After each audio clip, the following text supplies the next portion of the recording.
Should you buy the Jordan Stay Loyal 2? I feel like people are either going to like or just hate the shoe. I know which way I'm leaning. Let's do it.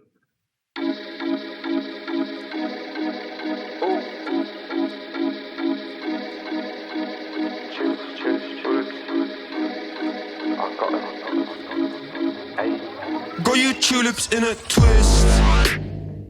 Hand up boss like communist. No, I can never ever get back all the things I missed.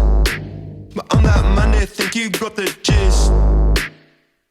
Got you tulips in a twist. Hand up boss like communist. Welcome back to our channel. Today I'm going to be hitting on all of the performance aspects, such as like the material, support, cushion, traction, and more. But before diving into that, we'll go ahead and knock out some of the basic info first. So the Jordan Stay Loyal 2 is going to be retailing for $115. Not quite low enough for me to consider them a budget-friendly shoe, but still on the much more affordable side of the scale, just whenever it comes to like basketball shoes in general. And honestly, I was just like kind of having a hard time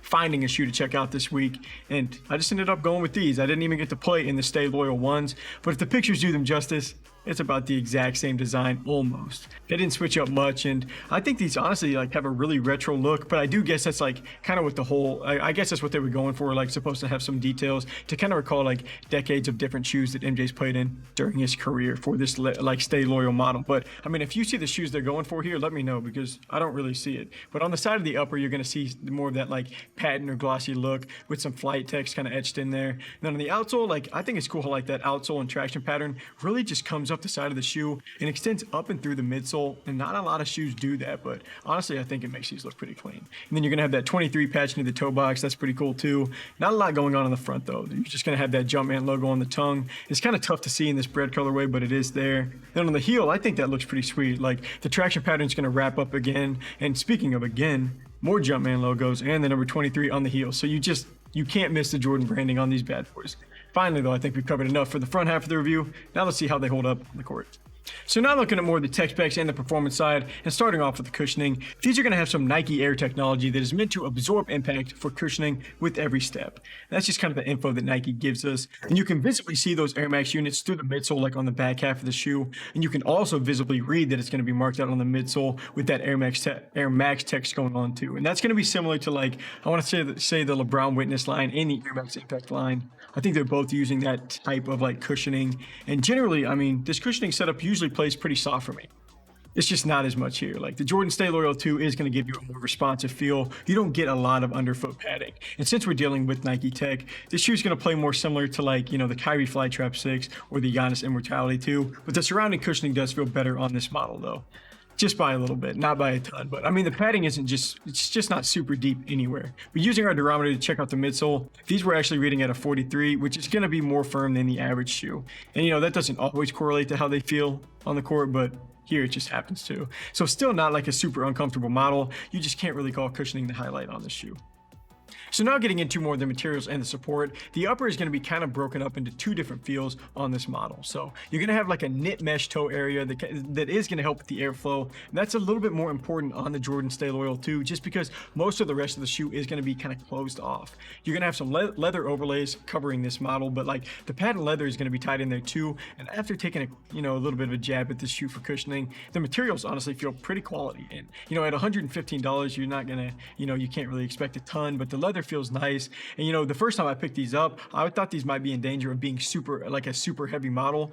They aren't going to be light, but I mean, more so around the average to slightly above, with the size 10.5 weighing 446 grams.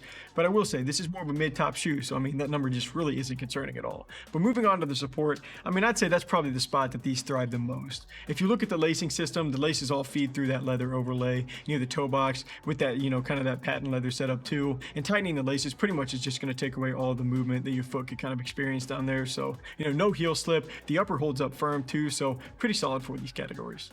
So finishing it off with the traction, that's honestly like the most intriguing part of the shoe, even though in reality it's like a pretty simple setup. You're just going to have some type of herringbone pattern. It's very organized though, and Jordan brand can kind of go both ways. Like models like the Jordan 36, the Zion 2, Luka 1, all played great for me. Models like the Why Not 05 and honestly the Jordan 37, they didn't really hit this year like for the traction alone, but the Stay Loyal 2 does give you some pretty solid grip on the court, and our squeak test even backs that up. Like whatever rubber they used on this model was making like a ton ton of noise. And I touched on this earlier, but I just love how the traction pattern runs up onto the side of the shoe and just gives you some extra bite and some extra like toe drag durability. And durability is like not at all going to be an issue on the Stay Loyal 2.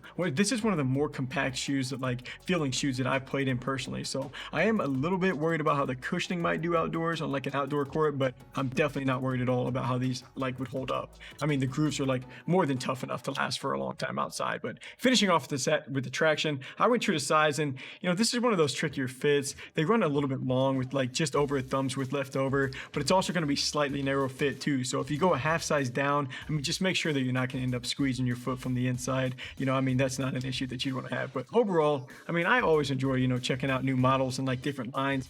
I can't lie. I wish the Air Max played a little bit softer. I feel like that is honestly holding the shoe back a little bit because support and traction are right there and the quality feels nice too. So should you buy the Jordan Stay Loyal 2 with only one category, just the cushion kind of falling behind, at $115, it's definitely worth it.